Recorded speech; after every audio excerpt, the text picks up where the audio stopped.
Hi, Javin.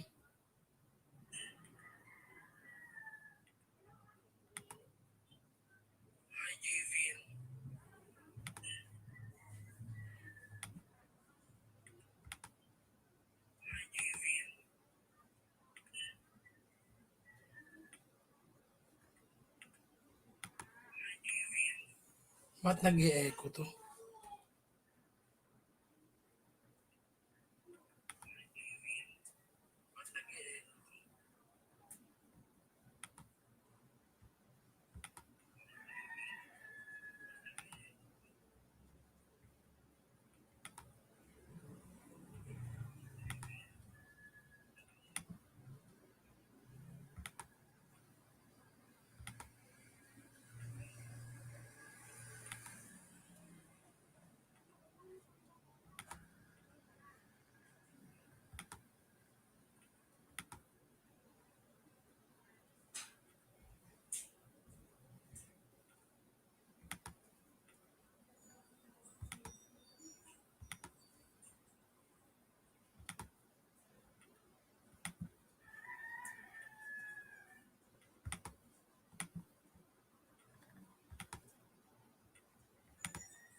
Hi, Ashley.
Hi, John Joseph Aldaba.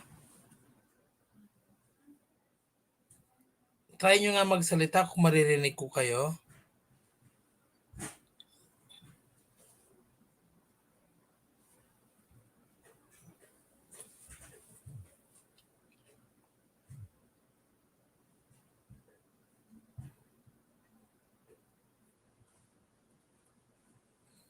Okay?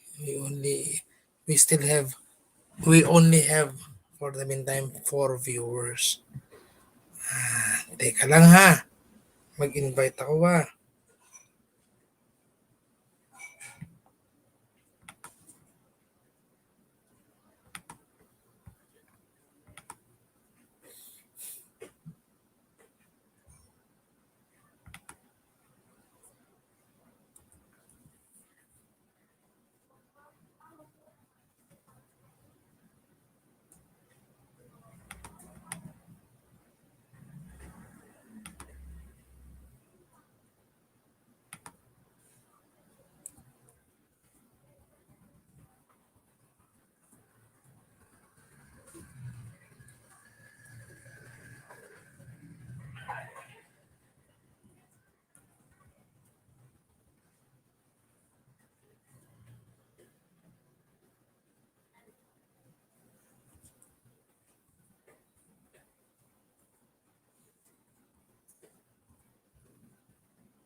Ayan, tatlo pa lang din.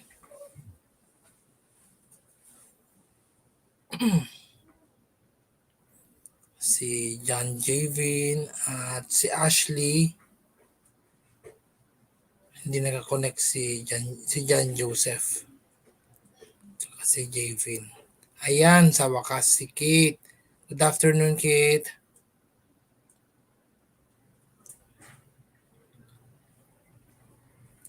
Happy vacation. Para tayong nagbabakasyon. Si Garnet Kate. Yan. Thank you. Mahaba-haba ang bakasyon nating lahat. Imagine 1 week. We really badly needed it. Kailangan din namin, hindi lang kayo. Kaya grabe. Para kami mag-celebrate. Imagine that. Walang klase today, tomorrow, Sunday. Tapos buong weekdays, Monday to Friday, Saturday, Sunday. Pagbalik ng Monday pa next week, that will be our class. Hi, Johanna, Gotia of Yasin. Hello. Yan. Babalik tayo next week pa. Hindi this Monday.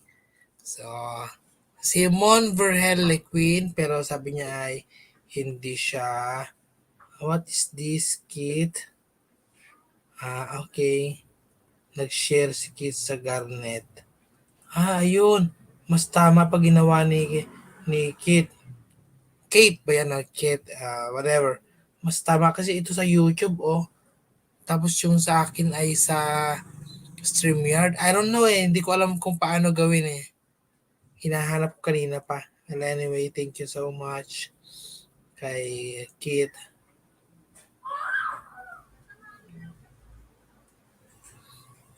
Ayan. Si Johanna Gotia. So, we will have a rest day. Sana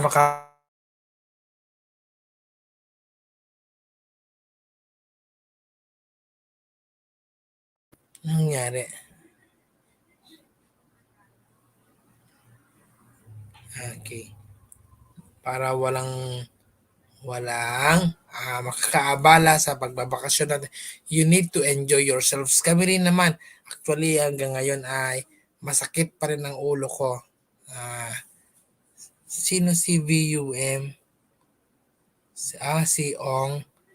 Sana nga. I don't know. Sino si Zario Kashed? Welcome. Grabe yung ating pandemya ngayon. Yung Omicron variant ay it's a good thing we were given a health break by the Department of Education. Lahat yan. Not only the students, including the teachers, talaga grabe. Okay, we need siguro to start now. So the previous one we have discussed. See, this will be the finale or the end or the resolution of the last stories or the last messages and stories, of course, or chapter doon sa being written by Homer. Greek and Roman literature, specifically the Iliad. Kasi two-part yan eh. The Iliad and the Odyssey for your information. Pero what's good is, dito na tayo sa dalawa naman eh. Actually, all of it is, the two of it rather ay very good and an eye-opener to every one of us. If we will start the Odyssey. Si Odyssey kasi, there you will see the other characters na they have their own. Dito kasi sa may Iliad, it focused on the Trojan War. Trojan War who started how many years before until it ended, which started only with a simple problem, which was given by the gods of Discordia.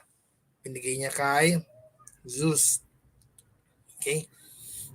After that, I see Zeus went on to Paris.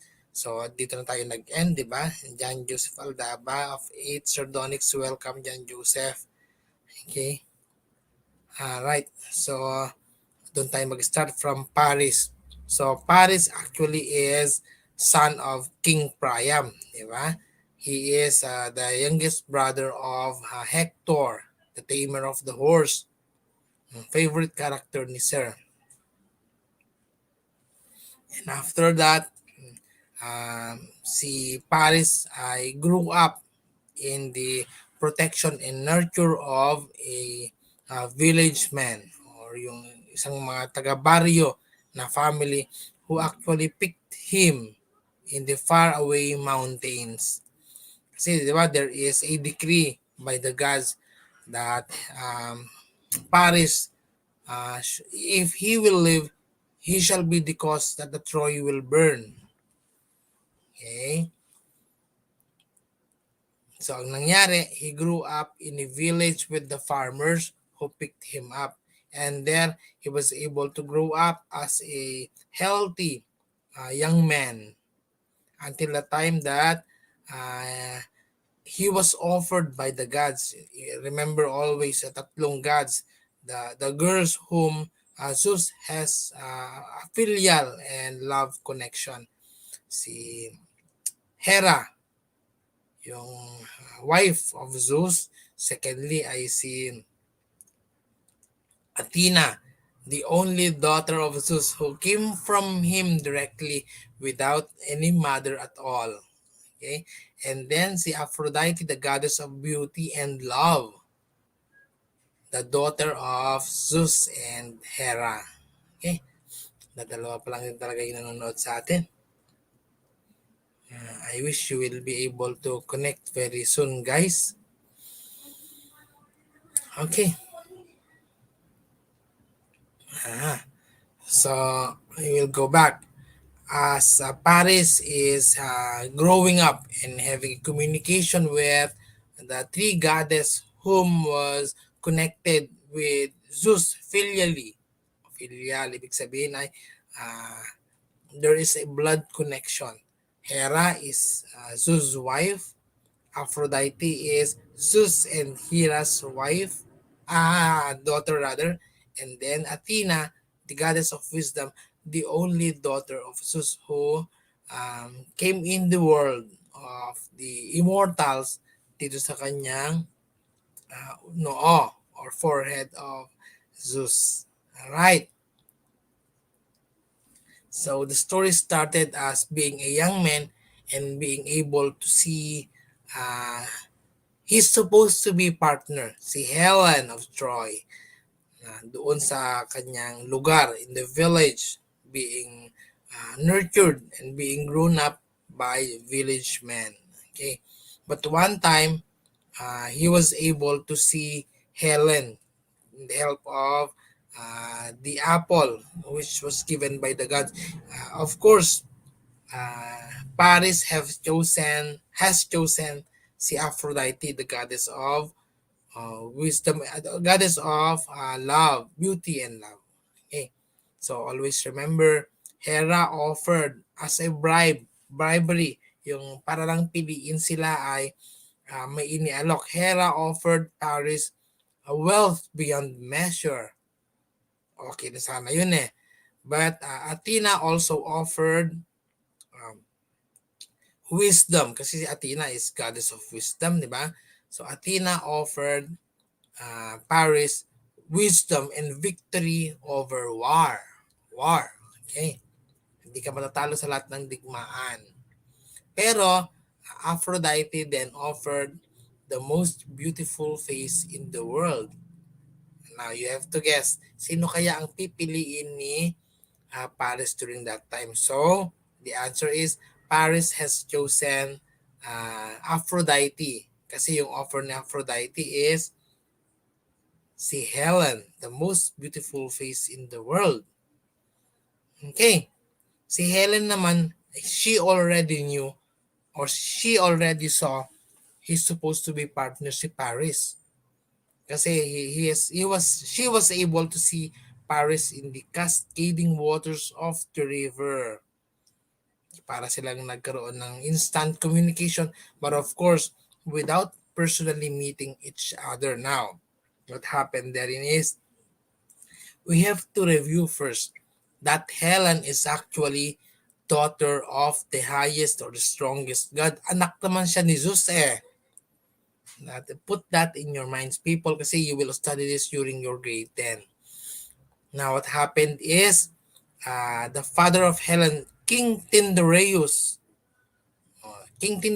wife was actually impregnated by Zeus. That was the time when King Tyndareus was in war for 7 years, and he was surprised after he came back from the war. Buntis yung asawa niya. Why are you pregnant? Of course, to avoid murmur and sayings from the other people in his kingdom, sinabi niya lang na kanya. But everyone knows that it was not King Tyndareus' sibling or daughter. Hindi niya anak eh.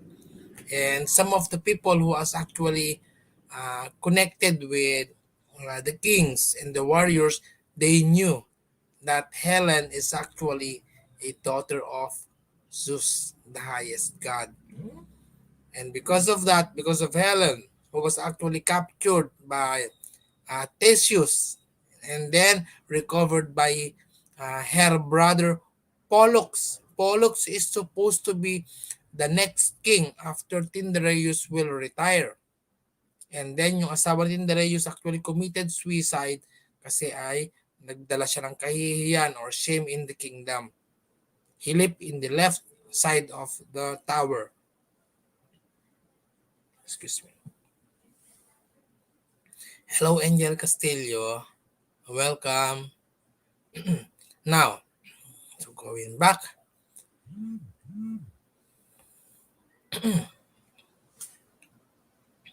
So, you need to know now the connection. Not really personally yet, hindi pa. Towards Paris and Helen. Hindi pa nila nakita. Actually, it's just a part of their wild imagination to have each other soon. Now, you need to focus on this phrase that I will tell you. This is now what we call as the intervention of the gods. Because in this story, even in the entire Iliad and Odyssey, as always, when you say intervention of the god, this is where the gods actually connects with with the mortals and then influence their lives. Okay, which actually, when you have to imagine it, talaga namang nangyayari eh. There's a connection between the divine and the mortals. When you say mortal, mga tao yun, di ba? Okay, there is a connection. Nangingialam yung mga Diyos. Kahit naman siguro sa atin, when you pray, there is always a divine intervention, di ba? Now, what happened there is, it so happened na yung ate ni Helen's elder sister was being married with Agamemnon's brother. Yung mga hari yan eh, of the Aegean Empire. One of the strongest because they are many empire joined together. Part of the Aegean Empire supposed to be is Troy, the kingdom of Troy, but it was separated a little further than the others, separated by the waters or the seas. And then the reason that they became one of the strongest and the wealthiest kingdom in the entire Aegean fleet, entire Aegean kingdom, is because the navigators or the businessmen who traveled through the seas actually um, land on their kingdom or in the lands of the Troy to have business with other empires or other nation. That is the reason, say there is no other way but to land on Troy, which makes now the Troy or the Trojan kingdom the richest kingdom among them all, strongest, kasi its wall are made of the finest material and the strongest ones. Walang makatalo. But because of Paris being born as supposed to be one who could, when he will be alive still, pag nabuhay siya, what I mean is he could be the reason for Troy to be destroyed or burned. When you say masusunog nga raw eh, hanggang abo until it will fall down. That was according to still Paris' sister, si Princess Cassandra, who was actually a seer. Siya ay tagapangangita o manghuhula. Now, uh, one time in the kingdom of Troy, in the faraway village or villagers where Paris lived, actually, one time, King Priam, he's actually father kasi you have to remember si Paris ay ang totoong pangalan niyan is the baby Alejandros. Hindi nila alam ng hari, hindi alam ni Cassandra na patay na si Paris kasi tinapon yan sa may gubat, di ba? But actually, Paris is still alive. Hindi nila alam na anak nila yon. One time, the warriors of King Priam went to the village and ransacked these villagers' wealth or property, let's say. And then one of the property which was taken away was actually the farmer's bull, isang baka na malaki. Actually, this bull was owned by Paris' father. Foster father kasi tatay niya lang naman yun as not in blood but only in nurturing father. Okay? So what happened next is because of this force ransacking their village, the warrior told the family that especially Paris, sabi niya kay Paris, you can only claim it back when you will fight because this bull will be the price of the winner in a certain um, exhibition in the kingdom, and that is fighting. Actually, the fighting here is just call this one, exhibition. Hindi naman mamamatay, they will not really die. Okay. Hello, Ann Reyes of 8 Garnet. Thank you for being here. Tsaka yung mga bago dyan ha, yung mga newly transferred or medyo ngayon lang nagpakita, you really need this one. Tell them yung mga sabi ay modular sila kuno. You really need these ones. Okay, so going on. So si Paris went on to the kingdom sa parang city, the kingdom of Troy.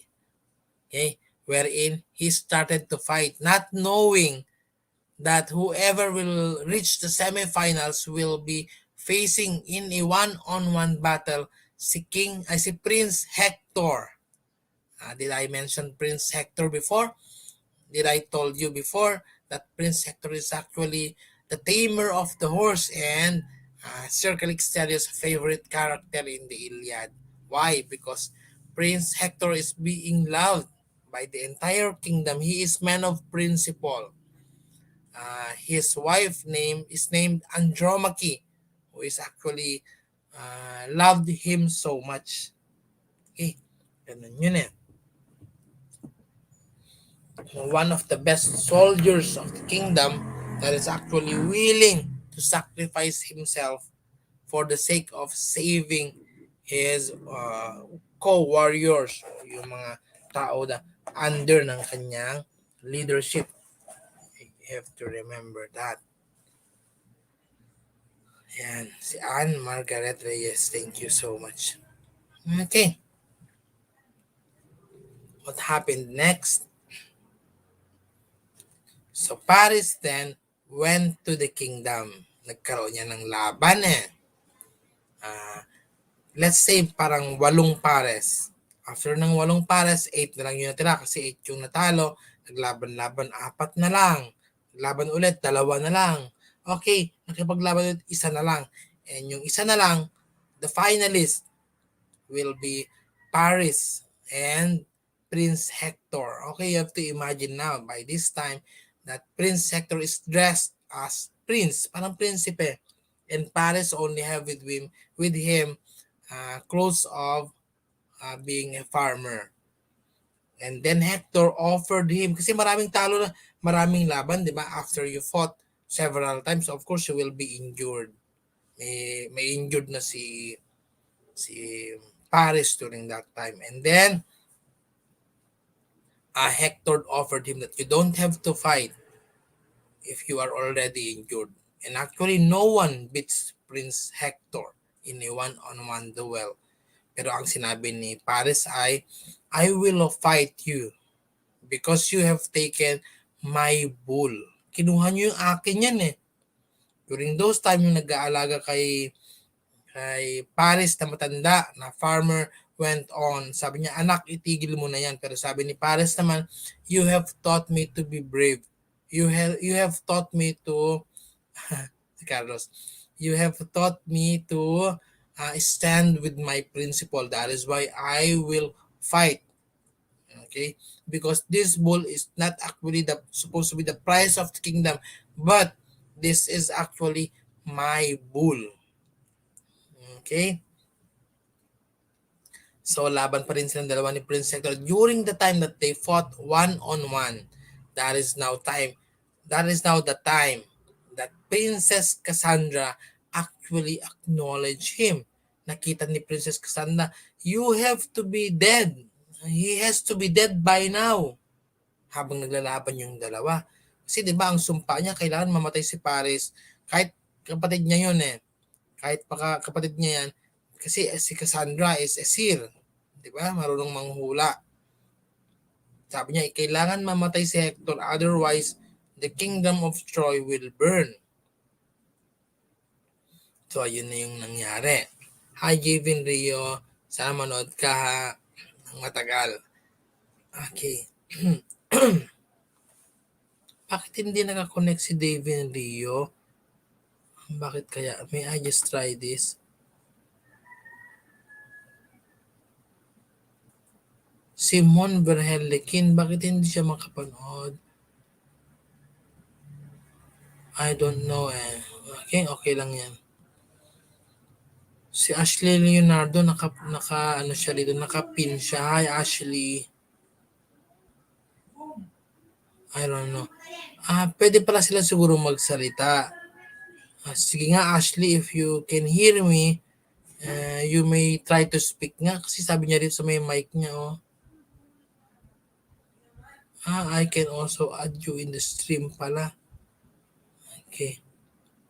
Sige. Going back. After fighting one-on-one with Prince Paris, with Prince Hector, during this crucial moment wherein actually panalo na si Hector eh, he was able now to siege si Paris kasi si Paris may hina na, diba? At may injury na.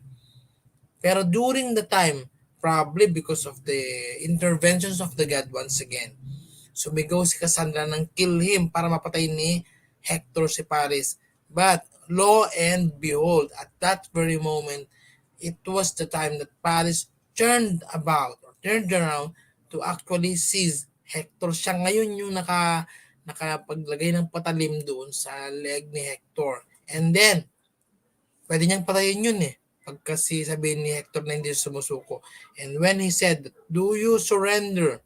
Does Prince Hector surrender? Sumurrender si Prince Hector. Okay, so with that, giving the victory to Paris.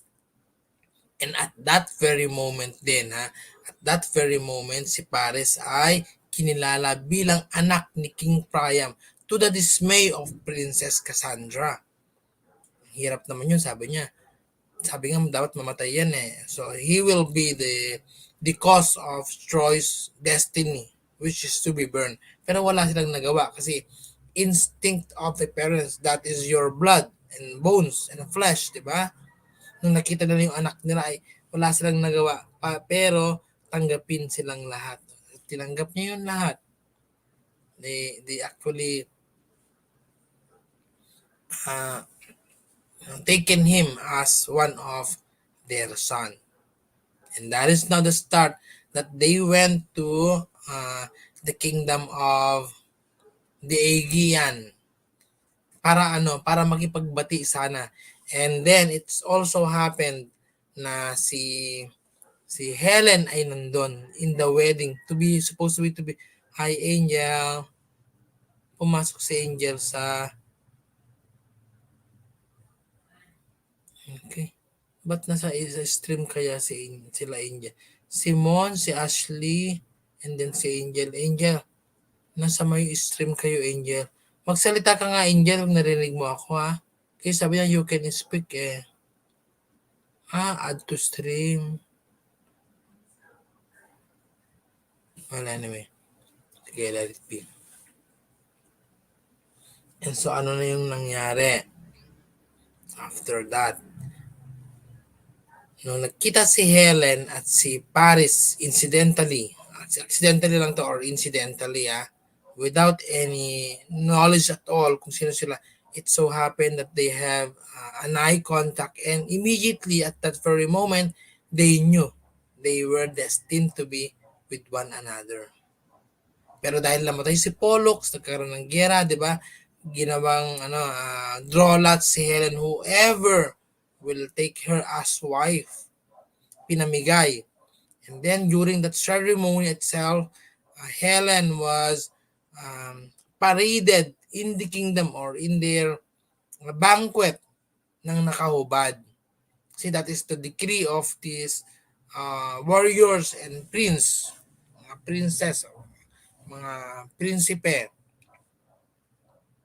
Ang usapan nila ay ipakasal si Helen kay Menelaus. So Menelaus has taken Helen kasi nabunot siya, di ba? Nagkaroon sila ng drola, sinagis yung singsing sa may baul or sa may vase. And then, Menelaus was so lucky to have his ring get in sa vase. Okay.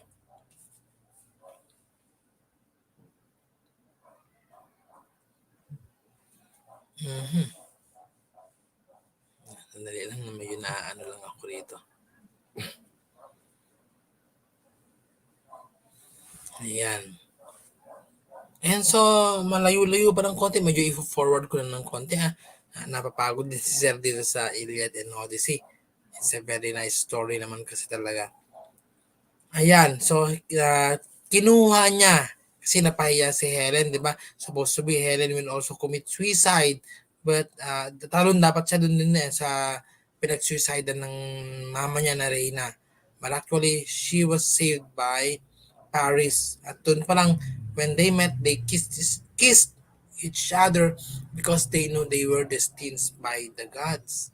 Alam nila kaagad that God actually wanted them to be together.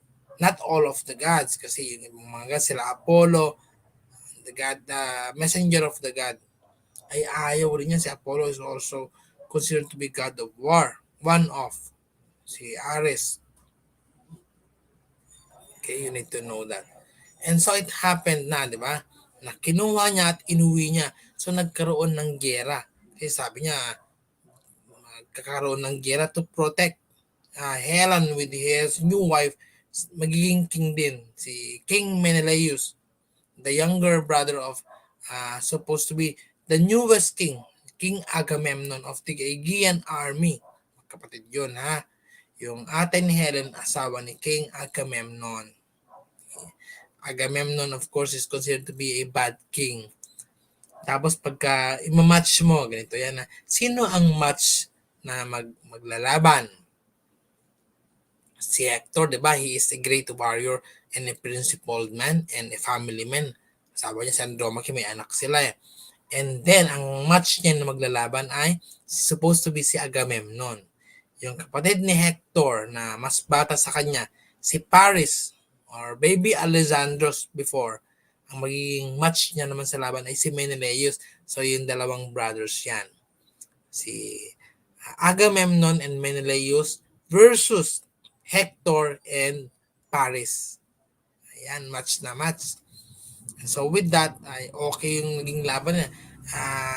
The fight went on into decades. Matagal na away yan. It also happened that Agamemnon, para gusto niya manalo at makatawid sa may dagat, kasi it was prohibited by the goddess of sea and waters, si Poseidon. Si Poseidon hinihingi niya yung anak ni Agamemnon na bata. Okay? Because Agamemnon is almost considered to be an evil king, sinacrifice niya pati yung anak niya. So, he could please the goddess of the water, si Poseidon. Pinatay niya yung anak niya at in-offer niya kay Poseidon. So, they were able to cross the oceans. Pumanig sa kanila yung tadhana ng mga gods. Kasi, ikaw ba naman, di ba? I-offer mo yung anak mo na 9 years old. Okay. Ayan. So, nagpatuloy, laban ng laban. Meron nga lamang sila Agamemnon dito, tsaka si Menelaus. Ano yung naging lamang nila? Because they have in their side si Achilles. Diba? Si Achilles is, ano yan half God and half mortal. Diba? He was being dipped in the river Styx. Lahat ng nabasa ay hindi tatablan ng anumang sandata. Pero may hindi kasi nabasa doon. Yung kanyang pinakapaa. Okay. So, they fought one-on-one. Pero instead na maglaban noon doon si Agamemnon versus Hector, kasi naglaban mo naman one-on-one si Menelaus and Paris And because of once again the intervention of the god, walang nanalo. They are tied. They are fair. Bakit? Wala namang namatay sa kanila Kasi ulitin ko because of the intervention of the God who made it possible na walang manalo. Supposed to be manalo si Menelaus, pero may daya rin kasi nilagyan din ni Agamemnon ng poison yung kanyang arrow. Diba? Nang hindi alam ni Menelaus is also a fair man. It just so happened na he was under by he is being undered by his elder brother, si Agamemnon, who is a mighty king himself. And then what happened now? Nung hindi na walang namatay, quits lang, nagtabla, hinamon ngayon ni Hector si Agamemnon. Sabi ni Hector, it's between us, hindi sa kanilang dalawa. Kasi the reality is, kaya naman yan naging magulo. One of the main reason is si Agamemnon Not even Achilles. Si Achilles walang pakialam. Mamaya, kwento ko So nag one-on-one muna yung si Agamemnon at saka si Hector supposed to be. But, ito na nangialam na si Achilles. Sabi ni Achilles, I stand with mighty Agamemnon. I stand with King Agamemnon. Dalawa na lang tayo. Hector na lang versus Achilles. Okay. So, do you think ay aatras si Hector dyan? Kahit lahat ng mga buong kaharian na nandoon ay ayaw nila kasi Hector is a good man. He is a good father and a good provider and a good leader to their army. Pero wala silang nagawa Lumaban pa rin sila Oh, hi Josh, Hadap, welcome. Josh, manood ka ng matagal Dati, sandali ka lang Okay. Sino ba muna si Achilles? Si Achilles yan ay wala yang paki what matters to him is yung kanyang pride as a warrior that will never be defeated, will never be wounded by any arms or any whatever arms you have. Hindi masusugatan yan. Kasi sabi nga, di ba? Lahat ng nabasa nung nilubog siya ng mga gas sa river Styx, it will not being hurt by any weapon of destruction. Walang tatalab yan. Okay. So naglaban si Hector and sadly, it is actually the end of Prince Hector. Laban sila. Prince Hector was being defeated by Achilles who actually stood for King Agamemnon. Yun yung malungkot doon. Yung favorite ni Sir si Prince Hector ay namatay rin. Ang nakapalit sa kanya ay si Achilles. Now, because of that, ay nagalit naman si Paris na. And okay, I will need to add this. Paris is never a good archer. Hindi siya magaling pumana Ayan.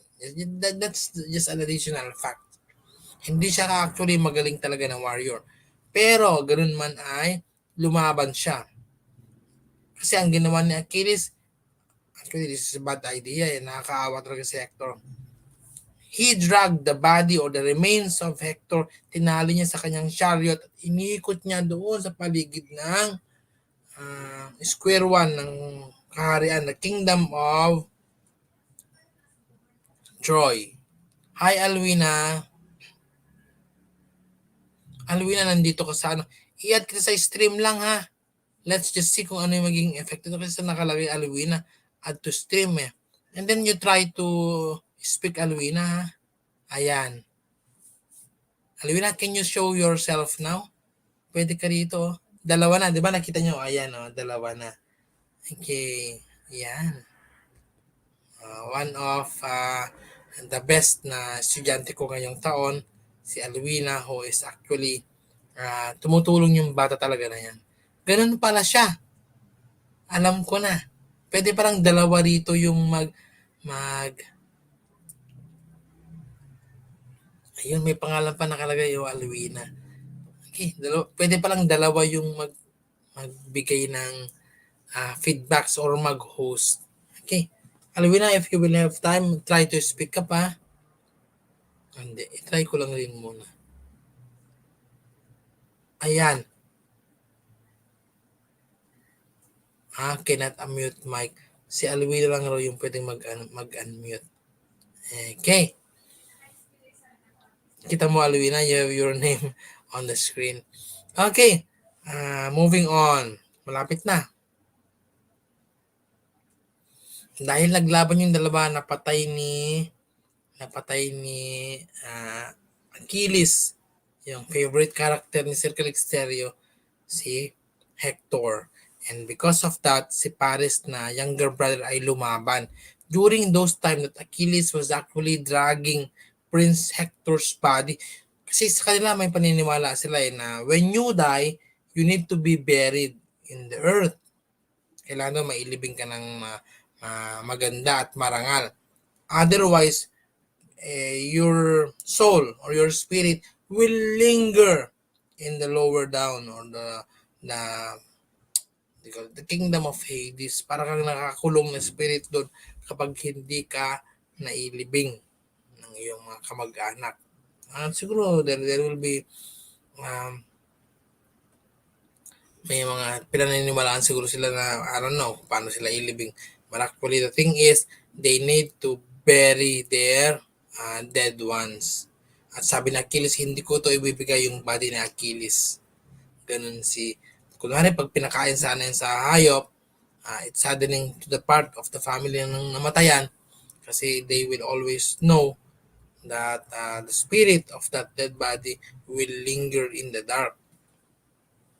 Okay, so habang ginagawa yun ni Achilles, ay biglang pumasok si Paris who is actually nagtago sa kanyang kapa.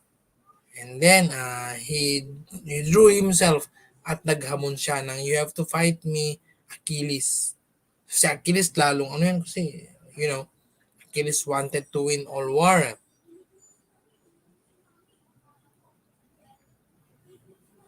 Yan. So, laban silang dalawa. It so happened na, siyempre, pwedeng patayin si Paris ng mga nandun na mga warriors ni, ni Achilles at ni Agamemnon, di ba? So, before that, actually, Paris grabbed an archer.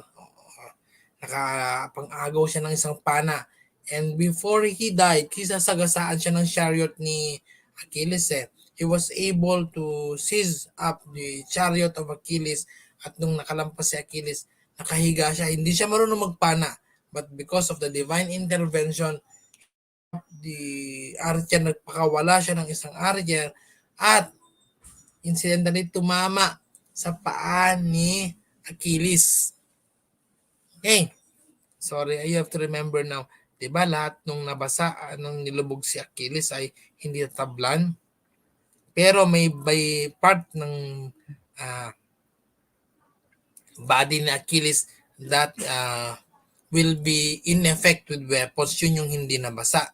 And of course, through the divine intervention, yung arrow ni Prince Paris ay tumama sa paa. And because of that, all the blood of Achilles was drawn. Na lumabas lahat ng dugo sa katawan niya, which led to his death.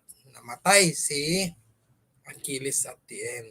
So parang nakaganti si Prince Paris sa pagkamatay ni Prince Hector. But as Prince Paris ran away para makatakbo siya, ay napatay siya ni Agamemnon. That is really, I really hated Agamemnon's story. Okay, now going back, patay na si Hector, patay na rin si Paris, wala nang magtutuloy sa kaharian ni King Priam. But they have with them Helen. Okay? Now, nangyari ay tuloy pa rin yung laban. They cannot enter the walls of the Troy or the Kingdom of Troy. Hindi sila mapasok. Magtatagal pa talaga yung laban. Pero nakaisip sila ng isang technique. Probably ang tumulong yan ay sa kanila yung one of the wisest na hari sa kanila. Si nabanggit ko nung nakaraan eh. Yung pinakamadali na, mamaya lang na nakalimutan ko yung pangalan na what they did is they created a giant statue of a horse. Napakalaking kabayong kahoy ang ginawa nila. Okay? I have to remember now, yung kabayo na yun na statue made of wood lang naman eh. But it is above their wall. Okay? Ang ginawa pa nila ay nilagyan nila ng butas sa gitna yung giant horse statue at doon nagtago yung mga magagaling na warriors. Sila Agamemnon and so on. Sila, basta lahat ng magagaling. Sila Ajax, nagtago lahat yun doon. Okay.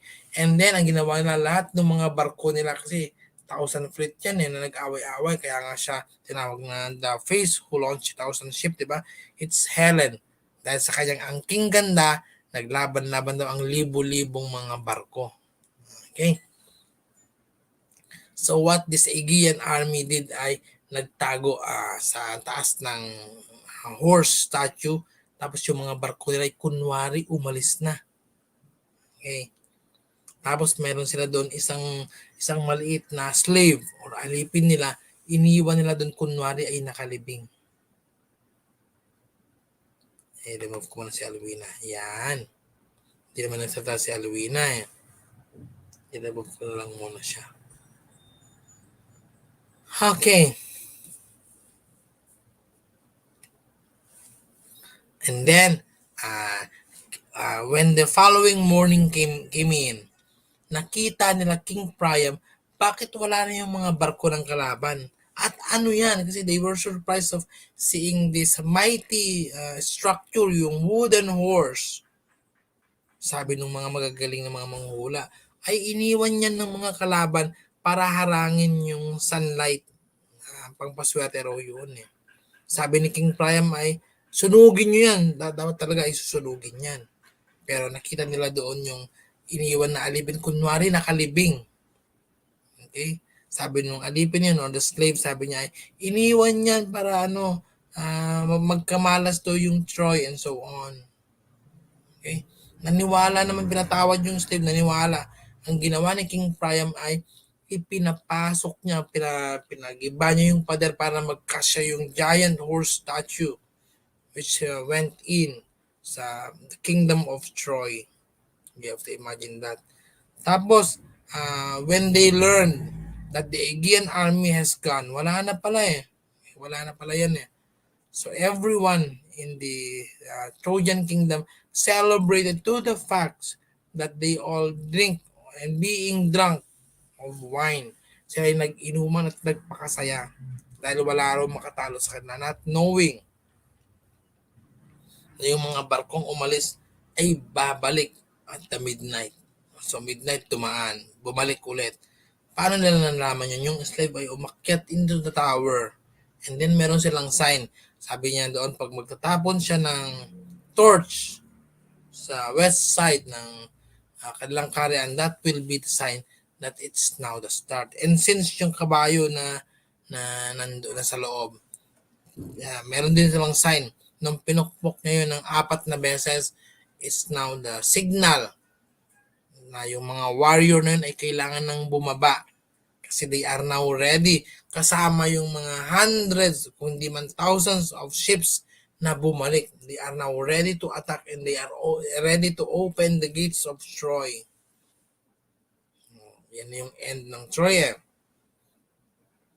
So when they came in, lasing yung mga warriors ng Troy. Nabuksan nila na bumaba yung mga galing, sila Agamemnon, sila Menelaus, and so on. They actually burned the Troy at kinuha lahat ng mga kayamanan and the golds and the plates and the silvers. Kinuha lahat. At sino pang nakuha? They have also killed King Priam at yung kanyang Reyna, the queen. Walang natira.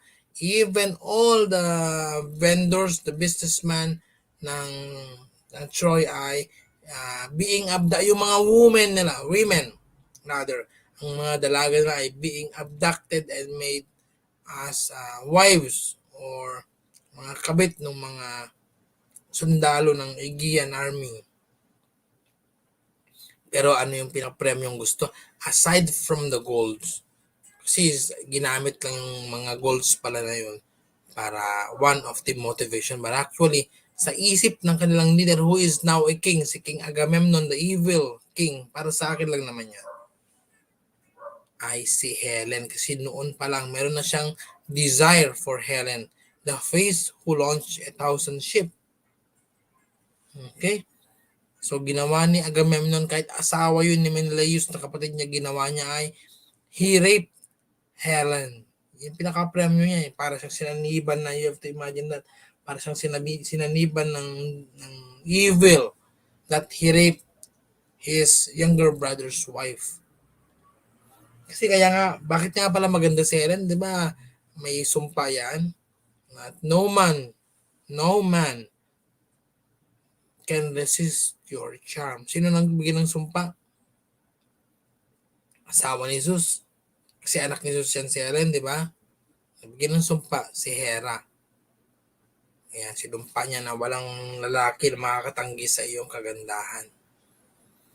Ayun, Agamemnon is actually successful in abducting and having Helen being one of his wives rather. Pero may asawa siya, di ba yung ate ni Helen? So you have to remember that. So ang ginawa ng asawa ni Helen, patraidor na pinatay niya. Kasi ginawang sex slave si Helen, kawawa naman. Wala na, nakadisplay lang si Helen sa may pool. And every time na King Agamemnon wanted to use her body, walang magagawa si Helen, kundi magpaubaya. And with that, umiiyak yung ate ni Helen na kunwari ay okay na lang din kasi matigas talaga si Agamemnon eh. Until one day, nagkaroon siya ng idea, he threw up a fishing net. Siyempre, when yung net yun sa may swimming pool, di ba? Hindi mo basta-basta matatanggal yun. That is also the time na tumalon si ate niya sa pool and then he killed Agamemnon with a knife. Sinaksak niya lang sinaksak until the entire swimming pool had become the color of blood. Nagkulay dugo yung pool. And so, namatay din si Agamemnon. So, ang nabuhay lang si Menelaus, the other kings, and then, paano na si Helen? At the end of the story, Helen ay tinanggap pa rin ni Menelaus because the love is great in the part of Menelaus. You have to imagine na, bakit nga ba ayaw pakawalan? Kasi mahal naman talaga ni Menelaus si Helen eh. Okay? Bumalik, tinanggap pa rin siya ni Menelaus kahit parang durog din yung puso ni Menelaus knowing that Helen, his wife, is being raped and abducted by Agamemnon. Doon nag-end yung decades, 9 years of Trojan War. Sabi doon, di ba? Troy will burn. Nagkatotoo ba? Yes. Nasunog yung buong Troy. Secondly, anong nangyari? Lahat yun ay mayroong divine intervention at pagkikialam ng mga gods. And that is how good the story of ni Homer, the writer, a Roman writer. Alright, mas maganda talaga i-discuss sana yun kung ako ay face-to-face classes kasi I will draw something on the board, I will explain something on the board. Ang nangyari kasi ay ganito lang, through live streaming, through YouTube. Okay, so here we go. Paki-message na po, magdi-discuss na ako. I will just drink water lang ha, saglit lang. 2 minutes para uminom na ng tubig. Huwag kayong aalis. Invite the others to join now. Okay, kasi magdi-discuss na tayo. And you also have to prepare now your module kasi dito naman nanggagaling yung discuss ni Sir. Our previously, or the latest, bago tayo mag-break, yung latest na topics natin. 2 minutes, inom lang ng tubig.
Ayan. Come back sa akin, hindi sa inyo. Okay, we will discuss now. Bago tayo naghiwa-hiwalay, di ba, I have given you a task in tinanggal ko yung salamin ko na, nahihilo ako. Binigyan ko kayo ng isang task. Yung huling topic natin is to recognize. You have to open your module now. Recognize positive and negative messages conveyed in the text.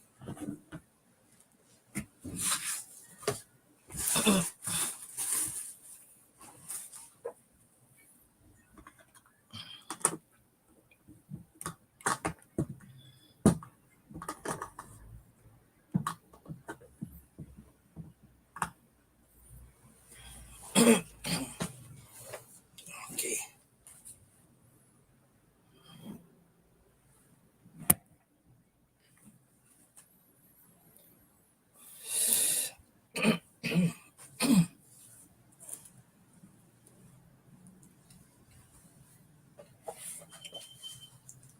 Okay, dito sa ating lesson. In this lesson, people, you have to prepare your tawag doon, paper and pen ha. Para sa inyo to sa mga nanonood. And do not pass your possibly answers with other people na wala naman dito kasi they will not learn. There is no learning with just giving the answers. We need to discuss first and then we have to come up with the best possible answer. Okay, in page 34. Dito muna tayo ha. The topic here is figures of speech. When you say figures of speech, these are the types of speeches that being used by the authors, yung mga manunulat na gumagawa ng mga sayings, tula, especially the poetry. These are the sets of words or phrases or sometimes sentences that they use. Sa atin not only in written, not only in literature, even nowadays in communication, we actually use these ones without actually knowing about it. Ito yung mga yun eh. Okay, tatlo lang naman na topic na or tatlong figure of speech lang naman yung ay alay sa sumbilay. Ayan. Tatlo lang naman yung focus natin dito ha. You need to remember this. Actually, alam nyo ba, I just discovered we can actually share pala eh. Oo. Video file or slides or share screen. Paano kaya yung share screen? Pwede ko bang, I will just try ha, pero wala naman akong dala eh. Ang gagawin ko yan in another video siguro na sample lang. I will not record it. Okay. There are actually three. Tatlo lang naman to eh. Remember this ha. Simile, metaphor, and personification. Gusto kong i-type dito para hindi nyo makalimutan. Picture nyo lang sige, i-type ko Sim, screen sharing to monitors. Screen sharing works best on a good computer. Dalawang monitor daw. Yung sabi ni Labia na Sensite. Sino si Labia Chiti? Well, anyway, thank you for having with us.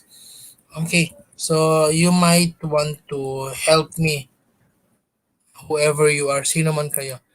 This is our topic, simile is a direct comparison of two things or even idea.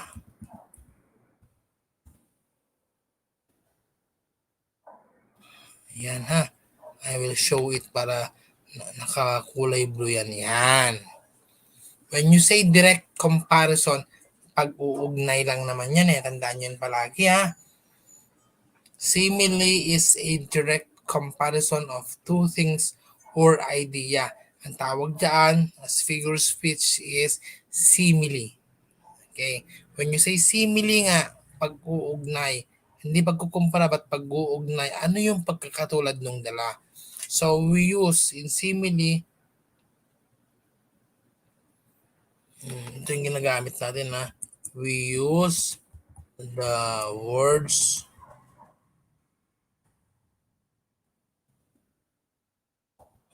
yan na like, same as, and more. Ito yung mga ginagamit niya na just like. Pwede yung mga yun na. Simile is a direct comparison of two things or idea, and we use the words or mga signal words na katulad ng words na like, the same, or same as. Example, simile ito ha. Pagka gumamit ka ng mga words, tandaan yan na palagi, like, same, or same as. Sa word na like, sample pa lang ito ha. His mind is like a sponge that absorbs easily. His mind is like a sponge that absorbs easily. Ibig sabihin ito ba, matalino raw kasi parang esponja or parang sponge daw yung isip niya. Nakaka-absorb ng napakadali. Like us, sabi niya, his mind is like a sponge. Okay? That is why siya ay simile kasi gumamit siya ng word na like. Ano pa? Her smile is as bright as the sun. Gumamit kasi siya ng word na as or same as. Her smile is as bright as the sun. Direct comparison kasi pinagkumpara eh. Si smile and si sun. Yung mind niya is like a sponge. Si mind at si sponge pinagkumparang directly. Another one. An old man walks like a turtle or tortoise. Okay? Si old man, yung lakad niya, walks like a turtle. Okay? So, walks like. So, para raw siyang turtle kung maglakad. It is being compared. Yung walk ni old man ay parang pagong. So, gumagamit siya ng mga words na like, same, or as to make a direct comparison. Number 2, after ng simile, we also have the word metaphor. Si wrong spelling wrong.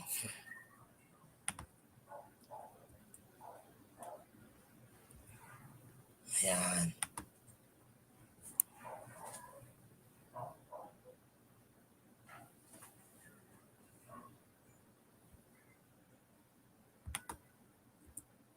Ayan. Si metaphor naman is an indirect comparison of two things or idea. Yan. Katulad naman siya ni simile. Pero this time, yan. This time siya naman ay indirect. When you say indirect tsaka direct, ano ba ang pinagkaiba kasi niyan? So when you say direct comparison, talagang pinagkumpara. Katulad niya ang langit. Ang teacher ko ay katulad ng aking ama. Our teacher is like our father. Okay? Our teacher is like our mom. Our teacher is as good as our mommy or mother. Diba? Direct comparison. But indirect comparison, my teacher is my mom. Sorry for that example kasi it will become a double meaning. The angel is my teacher is like no no. My teacher is an angel. Example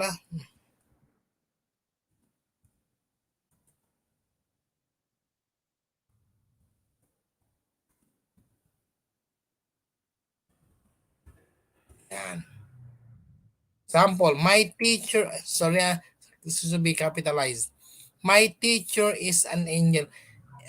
This one's metaphor, it did not use signal words like as, same as, like, and so on directly or um, indirect comparison rather. My teacher is an angel. Hindi niya kinumpara kundi ginamit niya talaga si angel at si teacher as one. It's actually a comparison but it's indirect nga kasi immediate use Okay? Another example, sana mag-type ng example yung iba dyan. Another example, um, you are the love of my life. So, you and the love of my life being indirectly compared with each other. You are my destiny. You and destiny is one. My destiny. Hindi niya sinabing you are like my destiny, kundi you are my destiny. Okay? What else? You are the sunshine of my life. You and the sunshine. Pero pag ginamit siya ng like or as, you are like my brother. That is simile. You are pretty as the flower in the morning. Mayroon siyang word na as. So, direct comparison. You are loving like my mother. May word na like, that is simile. But when you say metaphor, indirect comparison, wala na diretso. Ikaw ang bulaklak. Hindi niya sinabing ikaw ay tulad ng bulak. You are like a flower in the garden na. That is simile. Kasi it uses signal words like. Okay? But when you say metaphor, there is no signal words in this direct, indirect comparison. You are the flower in my garden. 'Di ba? It's indirect. Wala siyang ginagamit na like and as and like us or as it is. Wala siyang ginagamit but directly compared with each other. That is the metaphor. Third one. Tatlo lang naman. Marami talaga to pero tatlo lang yung binigay. I think this has been wow, Risa Mabunga ngayon lang. Pero bawi ka Risa ha. Kulang yung pumunta sa grade 8 Sapphire. Very good, Lisa. Personification. Personification is giving human traits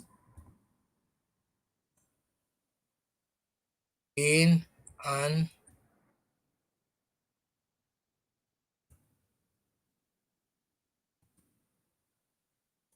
inanimate. Okay, yan. Giving human traits in an inanimate. Sorry, hide ko nga muna to.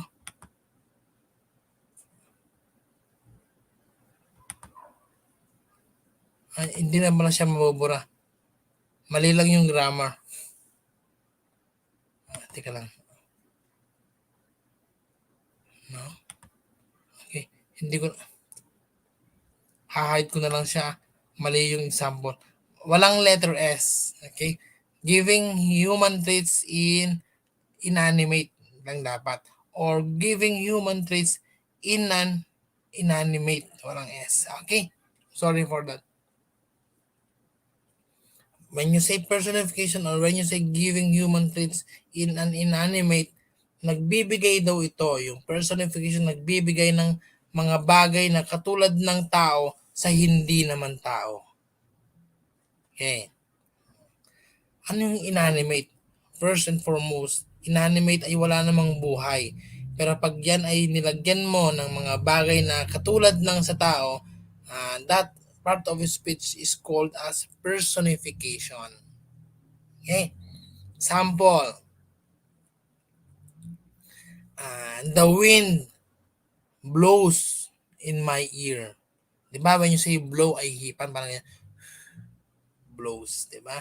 Sino nangagawa ng blow? Di ba tao lang? Tao ba yung hangin? Hindi eh. Pero when you say, the wind blows in my ears, binigyan mo ng um, human trait yung hangin na supposed to be ay hindi naman. So, ang tawag dyan ay personification. From the word person, ginawa mong tao yung hindi naman tao. Pakaganda niyan. Di ba? Uh, Another example. Example ulit, ha?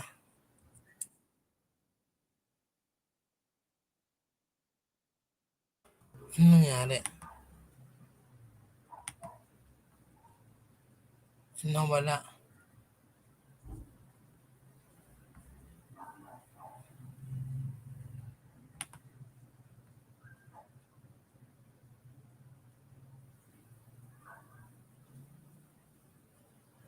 Aha.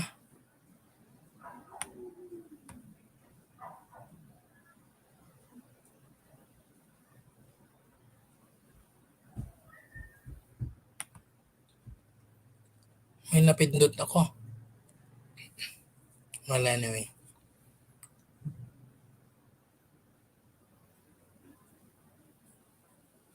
Sige.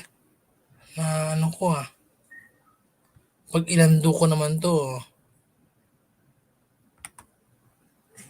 Ayun. Got it. Example.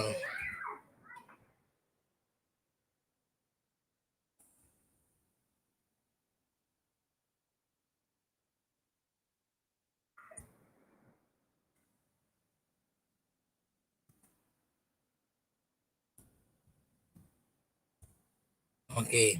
Sample. The sun kissed my skin. Pag naarawan ka, 'di ba? Humalik ang araw sa aking mga balat, my skin. Yung araw ba'y humahalik, 'di ba? Hindi naman. So in that case, that the sun kissed my skin, that is an example of personification. Ang galing, di ba? Okay. Number one. Alamin nyo lang. You need to know if sige na nga, babonus ko sa inyo to ha. Kung talagang nanonood kayo. Number one. She is like a fairy. She is like a fairy. Ano yan dapat? May word na like, di ba? So that is simile. Number two. Baka makagalitan ako rito Little sorrow, sit and weep. Ang sorrow, ang kalungkutan ay na umuupo at lumuluha. Diba sino ba umuupo at lumuluha? Diba tao lang? Yung sorrow do umiiyak, naging tao. So that is a personification. Okay, number three. I hope nandyan pa kayo, bahala kayo. She is the star of our family. She is the star. She and star indirectly being compared. So ano siya dapat? That is a metaphor. Number four. She is now the sunset of her days. She and the sunset. Ay, teka lang, there's something wrong. She is now the sunset. Okay, medyo na ano ako dito. She is now the sunset of her. Okay, in direct comparison, this is metaphor. Number five.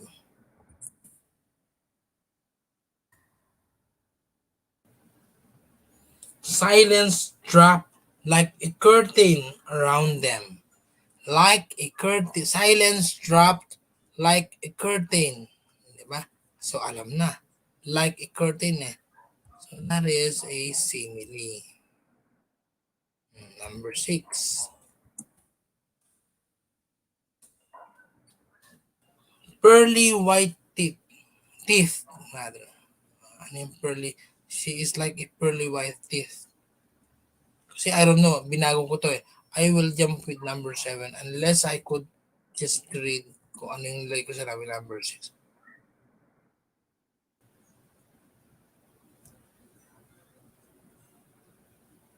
Si Angel pala yung sumagot. Nalito ako dun, Angel ah. Pinabasa ko, wala akong sinabing S ka ko eh. Well, anyway. Number 7, the flowers are dancing in the breeze. Sumasayaw daw yung mga bulaklak. O ano yun, Angel?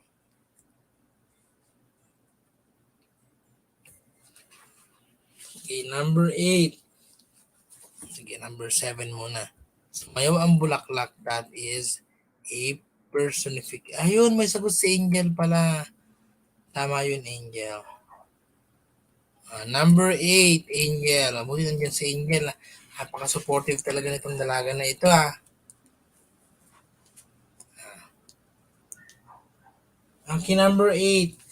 This is just true or false. So, you need to know this.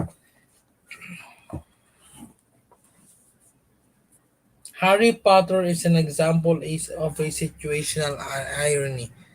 I guess kayo na yung sasagot dito ha. Pakita ko lang itong example ng kinds of irony. Verbal irony, yung nanggagaling lang doon sa sinasabi. Walang iba. Tandaan nyo yan na. Yung sinabi mo lang yung binibigyan ng kahulugan, ang tawag doon is verbal irony. Irony. Number 2, situational irony. Ito naman yun sa mga sitwasyon lang, sa mga pangyayari. Katulad halimbawa, yung bahay nung bombero ay nasusunog. Bombero ka, tapos yung bahay mo nasusunog.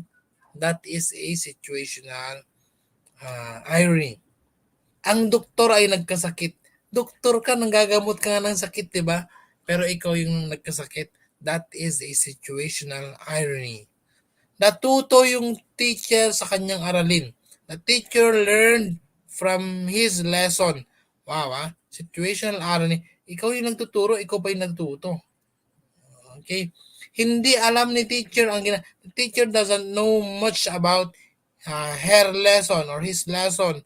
Wow, situational irony din yun, ha? You are the teacher and yet you don't know what your lesson is about. Yun yung mga situational. Pag verbal kasi, the water, baliktad na. The water is clear as mud or mud. Ang water ay malinaw na kasing linaw ng putik. Malinaw ba yung putik? That is a verbal irony. Okay. Ang galing mo mag-basketball, hindi ka marunong tumira. That is already a verbal irony. Ang galing mo raw pero hindi ka raw marunong tumira. Okay? Ano pa? Ang galing-galing mong kumanta, umulan tuloy. That is a verbal irony. Okay? Alam na, pag situational irony, yung mga pangyayaring parang baligtad. Nasunugan yung bumbero. Bumbero nasunugan, no? Negosyante na nalugi. Negosyante ka nalugi. That is a situational irony. Number 3, yung dramatic irony. And when you say dramatic irony, when the audience knew something, alam na nga nung audience, nung manonood. Pero yung character ay hindi niya alam. Okay. So number 8 na. Number 8 daw, false, sabi ni Angel. Nagsagot na si Angel dito. Ang galing naman, Angel. Harry Potter is a situational irony. Paano ba nangyayari si Harry Potter? Di ba? Isa siyang mahikero. Tapos ganun yung nangyari sa kanya. Ano siya? Verbal or Is it an example of a situational irony? And the answer is false. Ayan sinabi na ni Angel. That is correct, ha? Oh, number 9. Romeo and Juliet is an example of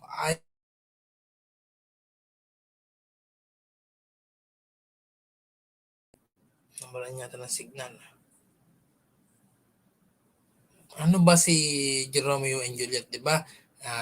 They are lovers, they love each other, but the world is against them.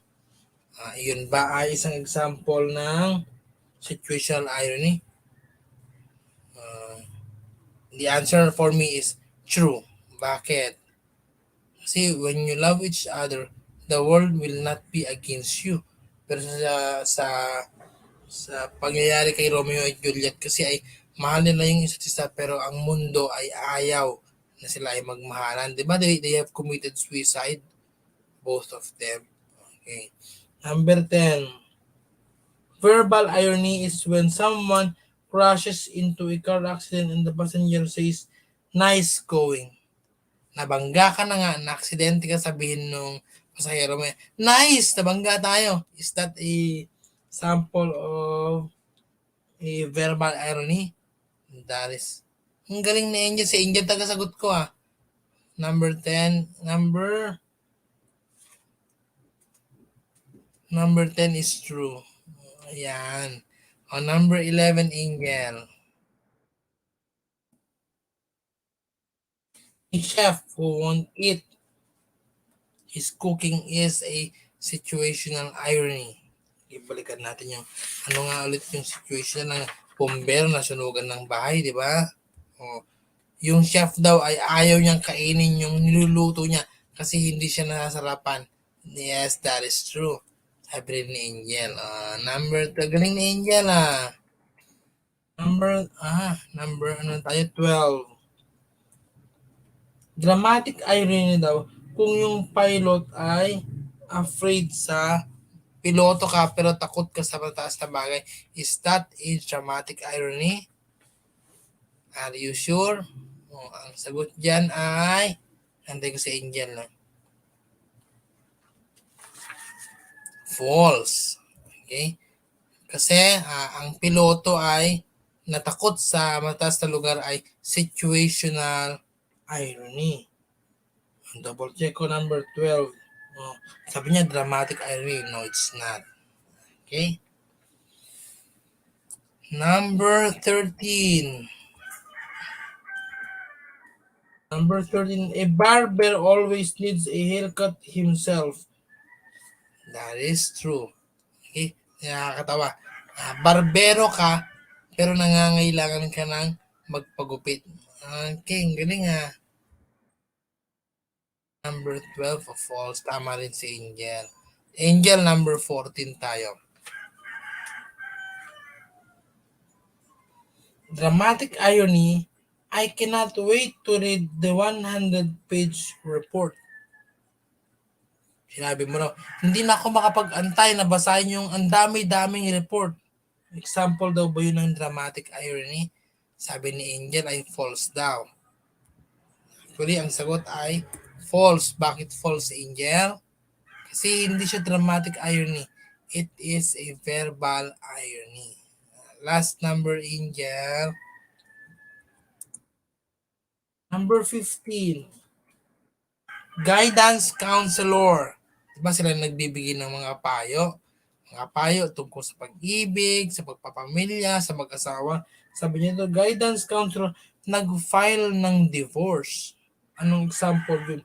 Sample daw ba yun ng situational irony? Ano yung sagot ni Angel?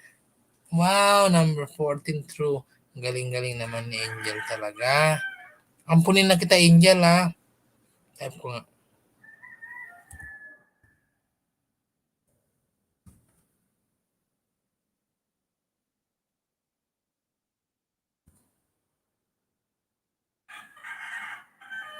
Hindi ko alam dito yung paano maglagay ng smiley or heart.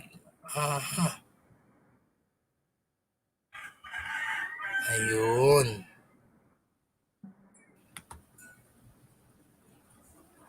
show ko. Ayan, Angel ha.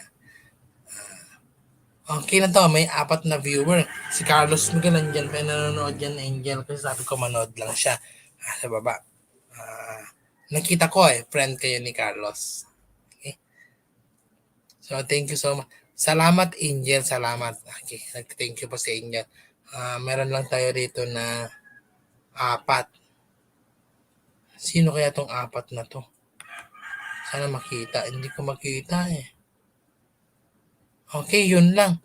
Siguro naman, maski paano may 5 oras naman na nanood dito. And 1.5 minutes. Thank you very much sa lahat kayo. Thank you so much, Angel. Angel, makinig ka ha. Pakikuha mo nga itong mga screenshot mo ha. Sila Risa Mabunga. At itong mga sumali rito na hindi naman talaga nagtagal. Kindly have them ha.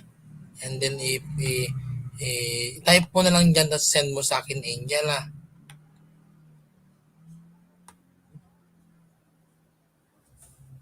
Para makuha ko yung mga name lang nila kung sino-sino sila.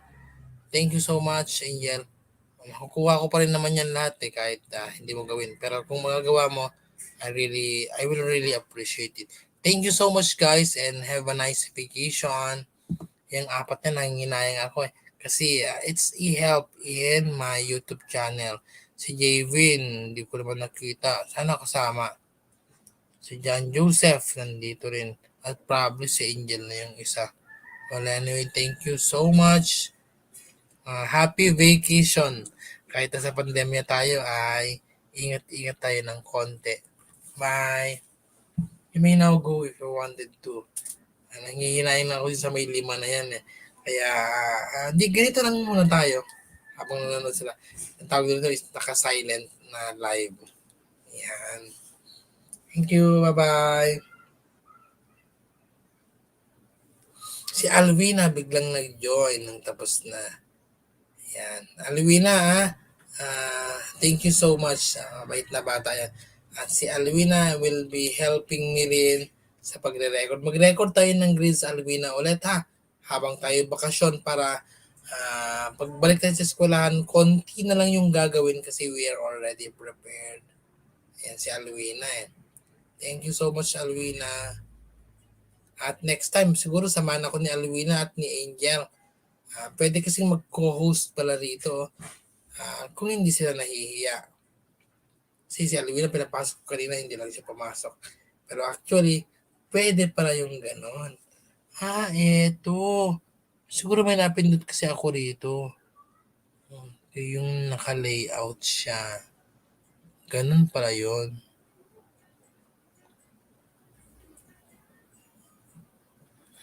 Okay. Thank you, Javin.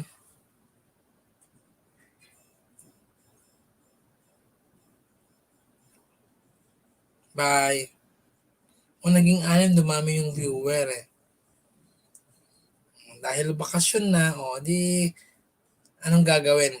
Kailangan mag-enjoy pero mag-iingat sa mga paglabas-labas. Make sure na kayo ay nabakunahan at even though you are being vaccinated or inoculated, kailangan pa rin ng pag-iingat kasi bata pa kayo Yung ayaw natin mangyaring lahat ay yung magkaroon ng siksikan sa mga hospital tapos magkaroon ng lockdown No. Ayan, thank you, Joanna Gosia.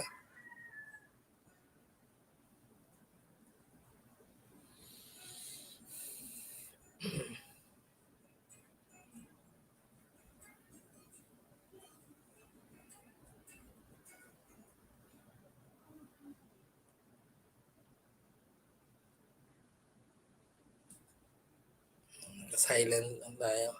Daming load nitong mga to. May, pagka kinaya yung matagal sa mga live streaming na ganyan, ibig sabihin ay sila ay naka-plan ng kanilang wifi. Kasi I cannot really blame the others din naman na magli-live ka agad, especially kung sila ay prepaid. I understand that.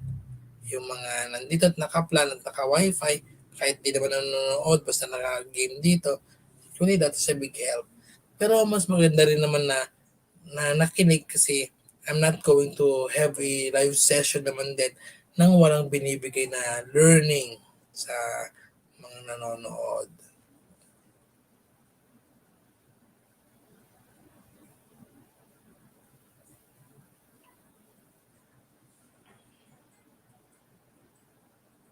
May 5 pa rin eh. Di bale, makasampung oras lang to eh. Okay naman na.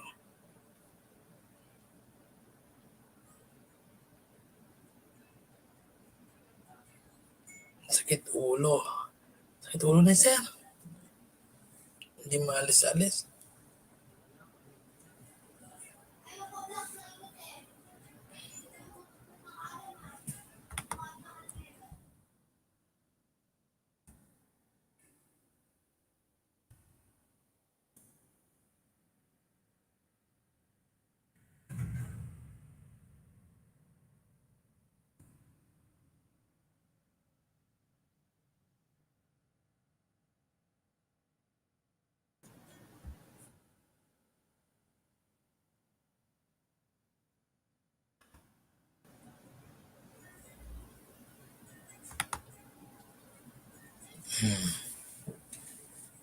Okay, sinong apat na to?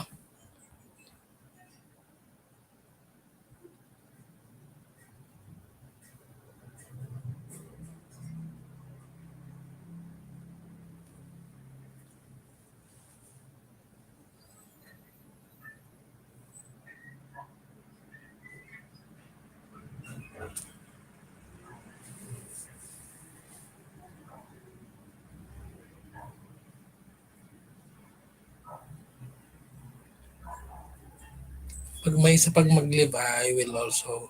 Ay,